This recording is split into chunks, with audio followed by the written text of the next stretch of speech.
राजस्थान विधानसभा का सत्र कल यानी 31 जनवरी से शुरू हो रहा है, लेकिन जिस तरीके से सत्ता पक्ष और विपक्ष के बीच जुबानी जंग देखने को मिल रही है, उससे साफ है कि बजट सत्र हंगामेदार रह सकता है।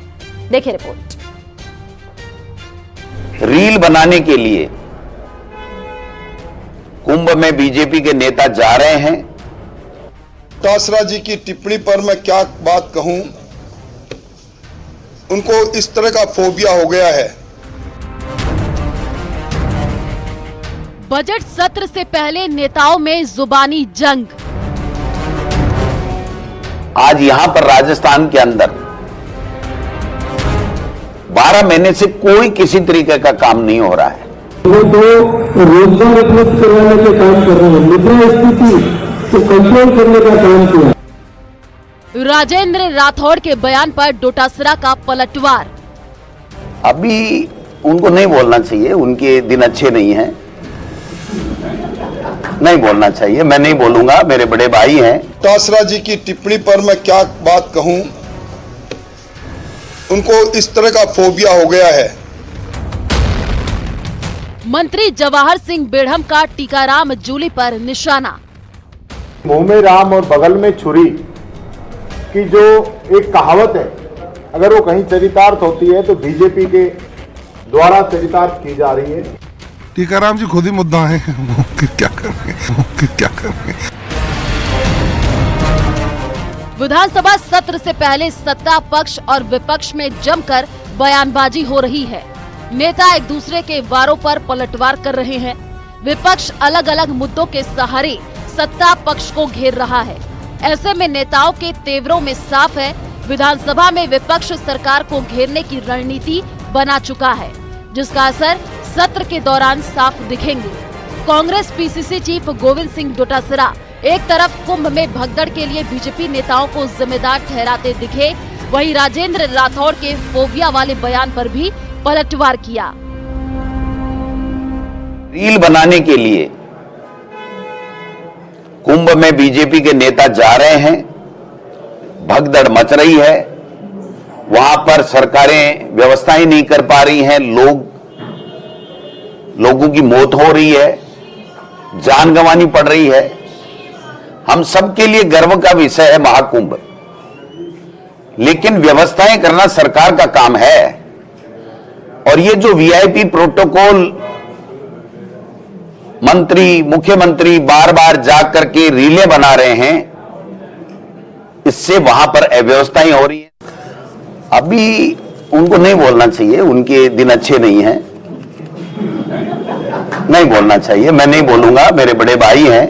हमने राजस्थान की विधानसभा में उनसे जो पार्लियामेंट्री जो उनकी कला है उसको हमने सीखने का प्रयास किया है। उनकी विचारधारा तो हम नहीं अपना सकते, लेकिन काफी कुछ अच्छाइयां भी हैं, लेकिन अभी उनके दिन ठीक नहीं है। उनको मैं सलाह दूंगा कि अभी तलवार को म्यान में ही रखें तो उनके लिए ठीक है। अब गोविंद सिंह डोटासरा हमलावर थे तो टीकाराम जूली कहां पीछे रहने वाले थे। उन्होंने भी अलग अलग मुद्दों पर सरकार को घेरा।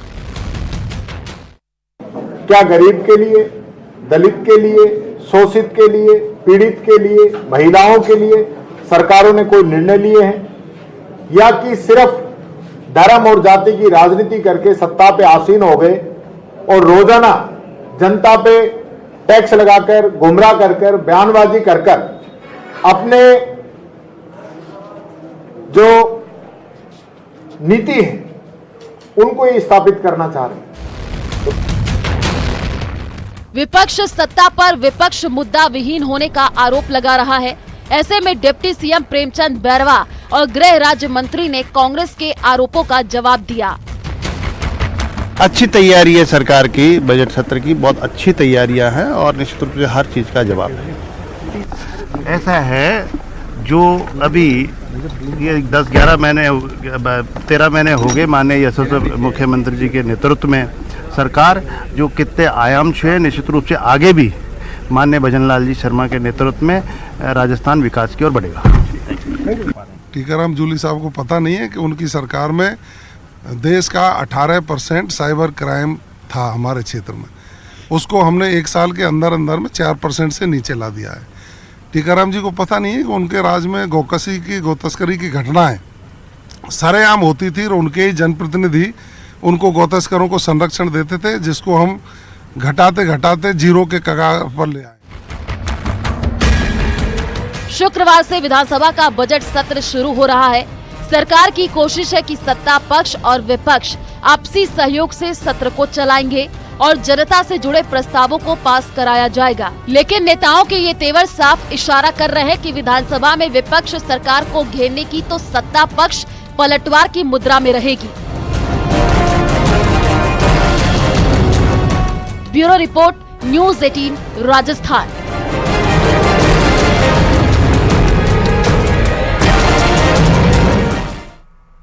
और इसी बीच जयपुर से बड़ी खबर सामने आ रही है। जयपुर मेट्रो के किराए में बढ़ोतरी की गई है। आपको बता दें कि 2 स्टेशनों के बीच अब चुकाने होंगे 10 रुपए।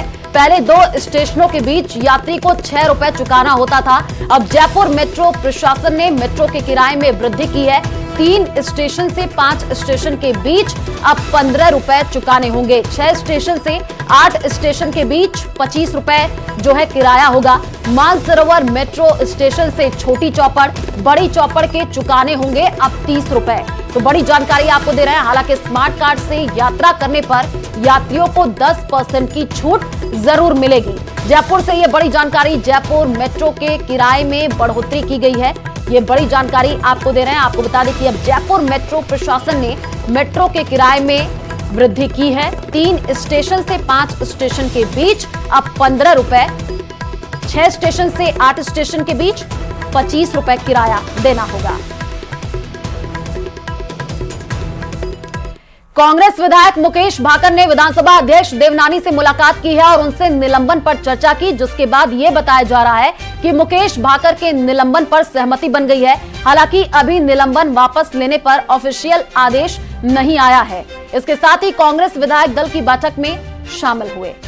देखिए विधानसभा से, लेकिन मेरी विधानसभा अध्यक्ष जी से उनके घर भी मुलाकात हुई और टीकाराम जूली जी जो CLP लीडर है हमारे, उनका फोन आया कि आप विधायक दल की मीटिंग अटेंड करने आओ, हमारी बात हो चुकी है, आपको कोई रोकेगा नहीं, आप आ सकते हो।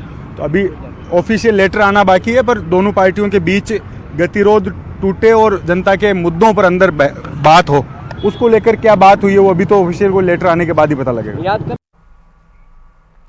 उधर जेल में बंद निर्दलीय प्रत्याशी नरेश मीणा से मिलने बामनवास विधायक इंदिरा मीणा जेल पहुंची। घंटे भर जेल में मुलाकात के बाद बाहर आई इंदिरा मीणा ने मीडिया से बातचीत की।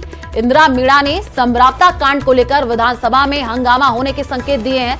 सवाई माधोपुर के बामनवास से विधायक इंदिरा मीणा ने समरावता कांड को राजस्थान का बहुत बड़ा कांड बताया है। उन्होंने मणिपुर की घटनाओं से तुलना की है। इंदिरा मीणा ने कहा कि इस पर सरकार चुप है, सरकार ने आज तक एक शब्द नहीं बोला। हमने विधानसभा में सवाल भी लगाया है, देखते हैं सरकार जवाब देती है या पहले के सवालों की तरह पेंडिंग चलाती है। प्रशासन ही कुछ गड़बड़ कर रहा तो उसमें प्रशासनिक जांच क्या करेगी? सब न्यायिक जांच की बात हो गई थी, उसके बाद में प्रशासनिक जांच इन लोगों ने करी है। प्रशासनिक जांच के लिए बोला है। प्रशासनिक जांच कोई बड़ा भाई छोटे भाई को नुकसान पहुंचा सकता है क्या? तो कोई उम्मीद वाली बात नहीं है कि प्रशासनिक जांच ये लोग ढंग से कर पाएंगे। लेकिन नरेश मीणा के सामने आके करने का, देखिए राजनीतिक षड्यंत्र तो बहुत बड़ा है, राजनीतिक षड्यंत्र भी है। और राजनीतिक षड्यंत्र के अलावा जिस तरीके से इनको बंद किया गया है, जिस तरीके से बच्चों को मारा गया है, यहाँ पे जितने भी 50-52 जो बच्चे बंद थे उन सब की हड्डियां तोड़ी गई है, तो ये बहुत बड़ा मैटर है, ऐसा छोटा मोटा मैटर नहीं है। गाँव में जब मैं जाके आई हूँ, गाँव की महिलाएं, गाँव के बच्चे आज भी उस दहशत को याद करते हैं तो रोने लगते हैं।